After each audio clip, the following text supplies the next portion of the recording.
Hey, this is going to be my video response video to a video that my best friend Lisa up in Washington near Seattle had sent me. She had sent me a few good questions that I would like to put on YouTube in case anyone else has had these same questions. Lisa and her family, they also do a video montage of their entire family, which includes her wife and their donor best friend, as well as their two beautiful sons, Shay and Cadence. Hi Shay, hey Cadence. They do a Moe's Family, and that you can also find that on YouTube as well. And they're a great channel to go ahead and subscribe to, and I highly recommend it. They talk about a lot of different issues from the LGBT community. So let's go ahead and talk about her question. Her question was, you go to the doctor, you get the testosterone, you leave, and you go home. Yeah. But there is a lot more to that, just that, even though it kind of seems that way. Before you're even prescribed the testosterone, you have to go see a therapist. The therapist will then, at that point, after a few sessions, go ahead and diagnose you as having gender dysmorphia. They should follow the standards of care, which is the Harry Benjamin Act. I would highly recommend reading up on that and doing some research. It basically, have you been living in the gender that you want to become? And have you been doing it long enough to understand the repercussions and everything that come with it? Because I think that is very important. You don't want to just jump into being a man, because there's a lot involved in the whole issue. There's no more doors being held for you. Also, you do get the testosterone. So once you go to your primary care doctor, so you go from your therapist, and then you get in touch with a primary care doctor. And your primary care doctor is going to do a full blood panel. The blood panel is going to check your levels on various things. It's a full panel completely. And this panel will check for diabetes. It'll check for any irregularities or any health problems you may have or may come upon, because once you start taking testosterone, it thickens your blood. So now your heart's working harder.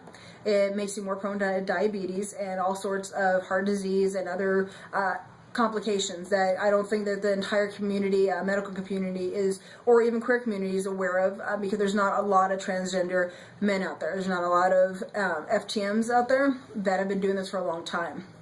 So once you get a clean bill of health, your primary care doctor is going to go ahead and recommend you to an endocrinologist. Your endo is the one who's going to be giving you and prescribing you testosterone, and also showing you how to do it, how to do the first injection. He'll just prescribe how much you need to take and how often you need to take it, and he'll be the one that you'll be mainly having the most contact with, other than your own regular checkups. So your first appointment, once you go to your first appointment, you're going to be freaking out because you're going to think that the injection is going to hurt, and it's not. So you go to your first appointment, you talk with your endo, and you discuss a few different things. It's just your path. I chose a path of going a little bit slower, and I'll go more into depth than that in a moment. But you guys will talk. You'll talk over the different types of testosterone, how to inject. You'll talk about the gel testosterone. So once you go in the maintenance program, and if you already have at that point a letter signed off from your therapist, then he will go ahead and at that point prescribe the testosterone. If you don't, like I didn't, my first endo appointment was just a brief run through. This is what's going to happen, this is what you need, this is what I need from you, and I went ahead and I had my therapist. Her name is Mary Shadley, and she's up here in Reno. And that was my transition co-pilot that just walked by. So Mary Shadley, she is my therapist, and she's up here in Reno. She's been fantastic. She and Mary Minton are both work together up here in Reno, Nevada, and they put on a lot of different support groups and trans screening over here at UNR, the university up here in Reno. And they work with Tori Clark, who is a phenomenal therapist. She's amazing psychologist. She's just a general badass. All three of them are, and we have a really good support group up here of a lot of amazing, talented doctors who are willing to help and willing to put on support groups on their own time up here in Reno. So we're very lucky. Which comes into my second question that you had, which was, once you get all this, what happens afterwards? So once you're prescribed testosterone, the nurse will show you how to do it. The nurse will show you where to inject at. But unlike, I got pretty lucky. My friend Mason, he was not so lucky. His endocrinologist just gave him the testosterone, said this is how you do it, didn't even show him, and sent him home with a script without even giving him his first shot. So I went over to his house and helped him out, showed him how to aspirate it, how to put up in the syringe, and where to inject and how to inject. So there's a lot of times there's some problems, some complications with that, just depending on how supportive your endo is going to be with you. So those are things you just need to be aware of. in your, how many times you go to the doctor. Well, I went once to get the prescription, and then after that I went 2 shots, and then after my second shot, so almost my third shot, went in for my second visit. And at that point it was just kind of, how are you feeling, how are you doing, is everything working out, which it was. So we made an appointment for 2 months after, so it's going to be 2 shots after, which is a month. And then it's after that, then it's going to be 2 more months, and then you're going to decide from there. So on my next appointment, the doctor's going to be discussing different maintenance options for me. However, with the maintenance, I don't see that many changes. I know it's only been 5 weeks, but I have not seen much change at all. I saw a lot of change in the first 2 weeks, but nothing in the last 3 weeks, just about. So I'm a little disappointed, probably because I'm pretty impatient in the first place. But see, that's what happens with the transition co-pilot. They do your laundry for you, which is great. She even folds it sometimes. But so you're gonna do maintenance on it.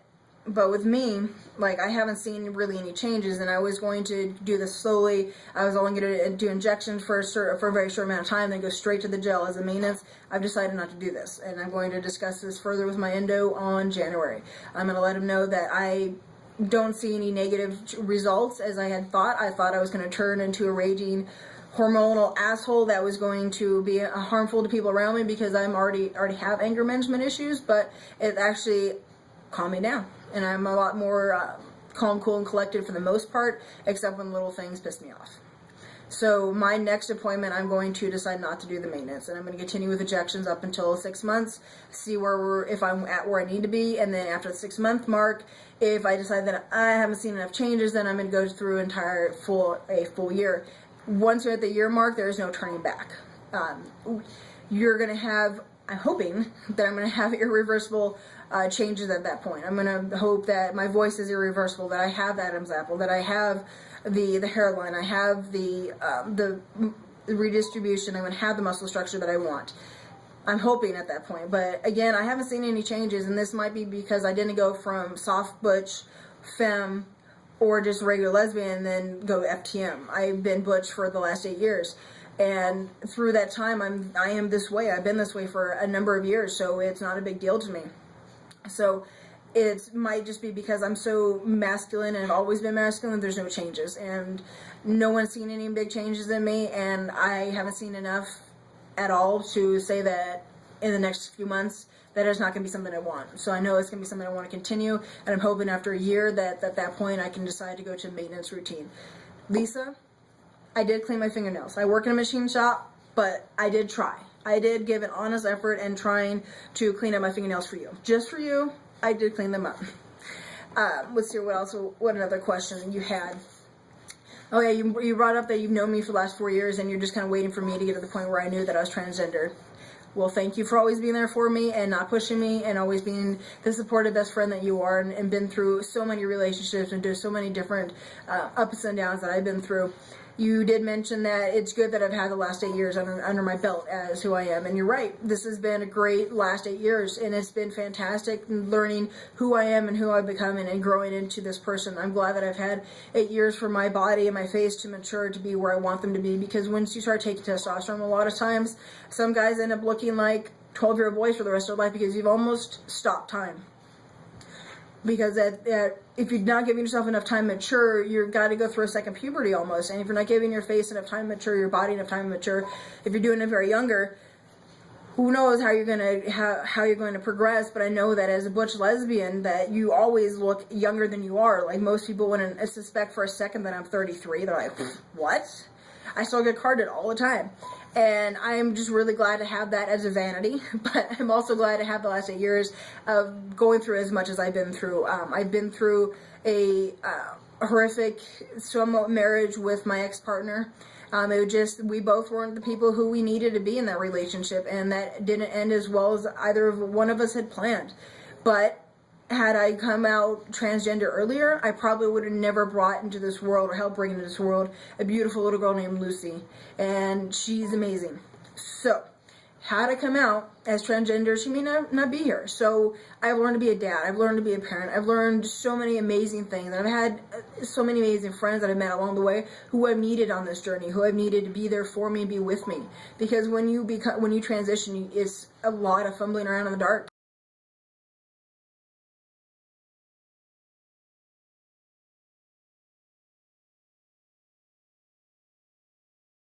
I think it's a pretty good looking face, but it's because I want you to take something out of this. I want you to know that you're not alone. And we're all going through something. It might not be the same, but we're all going through something pretty similar to you. And you need to go to your support groups. I know that here in Reno, they have a support group on Saturdays now. That is from 10 a.m. to 11 with Tori Clark, and I do think I'm going to be going to that support group next Saturday. Just kind of check it out. I don't know if I'm going to have overtime or not on my works, but I would like to go there because I did meet a lot of people over at the university the other night at the trans screening who would like to connect with and just kind of hang out with. You know, it's good to have a support group, good to have people there just helping you through it and just being strong for you. And just like your friends have to be strong for you, just like my friend Lisa. So I hope this answers a lot of questions, and I hope I didn't ramble too much. I'm sorry I didn't have any props this time to throw around or any products to sell, but this was just another wrap up for my friend, and I thought that a lot of other people wanted to hear it. All right, thank you.